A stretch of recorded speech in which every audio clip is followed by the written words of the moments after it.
नमस्कार दोस्तों, बहुत स्वागत है आप सभी दर्शकों का और आप इस वक्त देख रहे हैं केनी न्यूज। दोस्तों, महाराष्ट्र में चुनाव चल रहा है। 20 नवंबर को मतदान होने हैं और 23 नवंबर को नतीजे आएंगे। लेकिन इस बीच सभी पार्टी के नेता इस वक्त चुनाव प्रचार प्रसार में लगे हुए हैं। लेकिन इस वक्त हम बात करने जा रहे हैं दोस्तों उत्तर प्रदेश के कैरेना सांसद इकरा हसन की। दोस्तों, महाराष्ट्र में इकरा हसन इस वक्त छा गई है। अपने बोल से भारतीय जनता पार्टी को हिलाकर रख दिया है।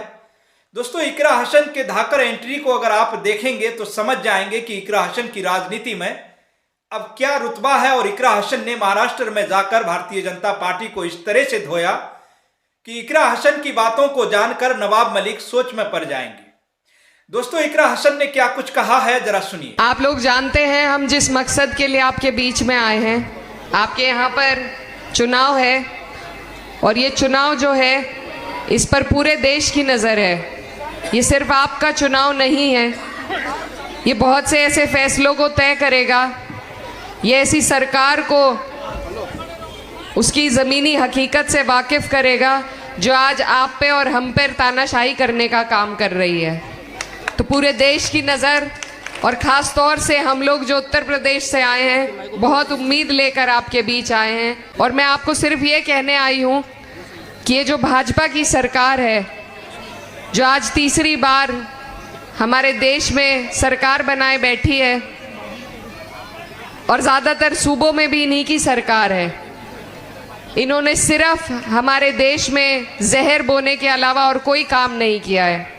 भाई को भाई से लड़ाने के अलावा इन्होंने कोई काम नहीं किया है। जैसा अभी विधायक जी भी कह रहे थे, इनके पास विकास का कोई एजेंडा नहीं है।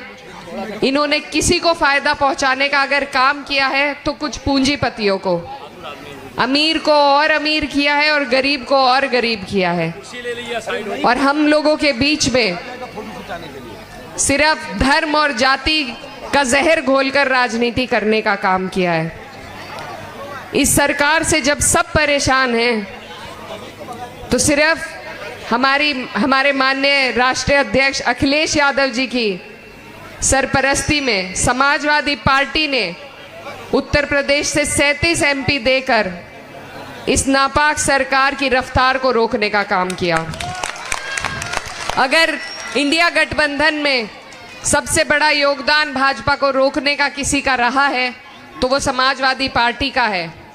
दोस्तों, कैरेना से सांसद इकरा हसन का उत्तर प्रदेश में रुतबा तो आप सबने देखा ही होगा। अब उत्तर प्रदेश से बाहर भी उनका जलवा देख लीजिए। दोस्तों, मानखुर्द नगर में जब महाराष्ट्र में समाजवादी पार्टी के अध्यक्ष अबू आसिम आजमी के प्रचार में इकरा हसन ने एंट्री मारी, वो कुछ इस तरीके की रही कि स्वागत इकरा हसन का इस अंदाज में किया गया कि जैसे लगा सबको इन्हीं का इंतजार है। दोस्तों, इकरा हसन सोभियता और सरलता के साथ मंच पर पहुंचे और प्रधानमंत्री नरेंद्र मोदी से लेकर पूरी भारतीय जनता पार्टी की राजनीति पर से इस तरीके से पर्दा उठाया कि तालियों से मानखुर्द यानी शिवाजी नगर गूंज उठा। दोस्तों, चंद शब्दों में इकरा हसन ने भारतीय जनता पार्टी की पोल खोलकर रख दी। अब उन्होंने आगे क्या कुछ कहा, जरा सुनिए। आप लोग जानते हैं हम जिस मकसद के लिए आपके बीच में आए हैं। आपके यहाँ पर चुनाव है और ये चुनाव जो है इस पर पूरे देश की नज़र है। ये सिर्फ आपका चुनाव नहीं है, ये बहुत से ऐसे फैसलों को तय करेगा। ये ऐसी सरकार को उसकी ज़मीनी हकीकत से वाकिफ़ करेगा जो आज आप पे और हम पे तानाशाही करने का काम कर रही है। तो पूरे देश की नज़र और ख़ास तौर से हम लोग जो उत्तर प्रदेश से आए हैं बहुत उम्मीद लेकर आपके बीच आए हैं, क्योंकि यहाँ पर मुझे जैसा मालूम है कि बहुत से लोग जो यहाँ रहते हैं उनकी जड़ें आज भी उत्तर प्रदेश में बसती हैं। तो आपसे हमारा गहरा ताल्लुक़ है। मैं आपकी बेटी भी हूँ, बहन भी हूँ। और मैं आपको सिर्फ ये कहने आई हूँ कि ये जो भाजपा की सरकार है जो आज तीसरी बार हमारे देश में सरकार बनाए बैठी है और ज़्यादातर सूबों में भी इन्हीं की सरकार है, इन्होंने सिर्फ हमारे देश में जहर बोने के अलावा और कोई काम नहीं किया है। भाई को भाई से लड़ाने के अलावा इन्होंने कोई काम नहीं किया है। जैसा अभी विधायक जी भी कह रहे थे, इनके पास विकास का कोई एजेंडा नहीं है। इन्होंने किसी को फायदा पहुंचाने का अगर काम किया है तो कुछ पूंजीपतियों को, अमीर को और अमीर किया है और गरीब को और गरीब किया है। और हम लोगों के बीच में सिर्फ धर्म और जाति का जहर घोलकर राजनीति करने का काम किया है। इस सरकार से जब सब परेशान हैं तो सिर्फ हमारे माननीय राष्ट्रीय अध्यक्ष अखिलेश यादव जी की सरपरस्ती में समाजवादी पार्टी ने उत्तर प्रदेश से 37 एमपी देकर इस नापाक सरकार की रफ्तार को रोकने का काम किया। अगर इंडिया गठबंधन में सबसे बड़ा योगदान भाजपा को रोकने का किसी का रहा है तो वो समाजवादी पार्टी का है। नहीं तो बहुत से ऐसे बिल और कानून हैं जो ये पास कर देते आज, जिसमें इन्हें विचार करना पड़ रहा है। और ये हम तभी कर पाए जब हमने भाईचारे का संदेश दिया, पीडीए का संदेश दिया। हमारी पार्टी का नारा है पिछड़ा, दलित और अल्पसंख्यकों का, और हमें भरपूर हर वर्ग से वोट मिलने का काम हुआ, क्योंकि कोई भी लड़ाई हम अकेले नहीं जीत सकते। जब तक हम आपस में भाईचारा नहीं पैदा करेंगे, हम इन फिरका परस्त ताकतों से, इन तानाशाहों से नहीं लड़ पाएंगे। तो यहाँ हर वर्ग के लोग मौजूद हैं। आप सबसे मैं यही कहना चाहती हूँ कि हमारी लड़ाई लंबी है, ये सिर्फ महाराष्ट्र की लड़ाई नहीं है। इससे आप कई लोगों को हौसला देंगे, हिम्मत देंगे, रास्ता दिखाने का काम करेंगे।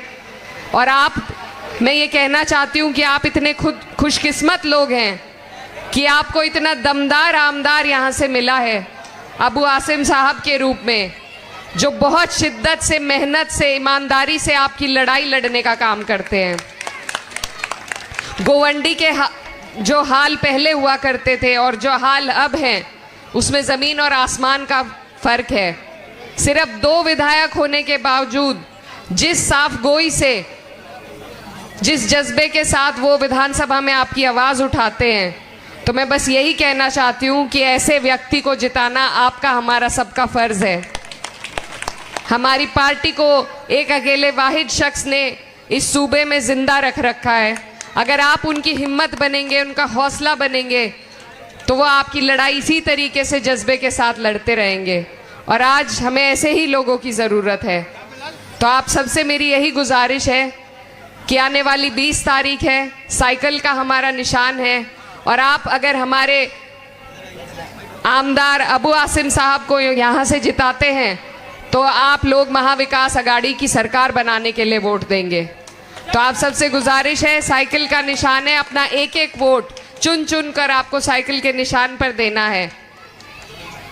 बहुत बहुत शुक्रिया, धन्यवाद। तो दोस्तों, सुना आपने इकरा हसन भारतीय जनता पार्टी के खिलाफ इनके तेवर कितने गर्म हैं, इसे तो आपने देख ही लिया होगा। गजब का माहौल इन्होंने बनाया। इकरा हसन के अंदाज पर पूरा मान खुर्द शिवाजी नगर फिदा हो गया। तो दोस्तों, आप इस पूरे वीडियो को लेकर क्या सोचते हैं, आपकी क्या राय है? आप अपनी राय हमारे कमेंट बॉक्स में जरूर बताइएगा, और केएनई न्यूज को ज्यादा से ज्यादा शेयर करें, सब्सक्राइब करें। फिलहाल दोस्तों, इस खबर में इतना ही। फिर मिलेंगे अगली खबरों के साथ। आप सभी का बहुत बहुत शुक्रिया, धन्यवाद।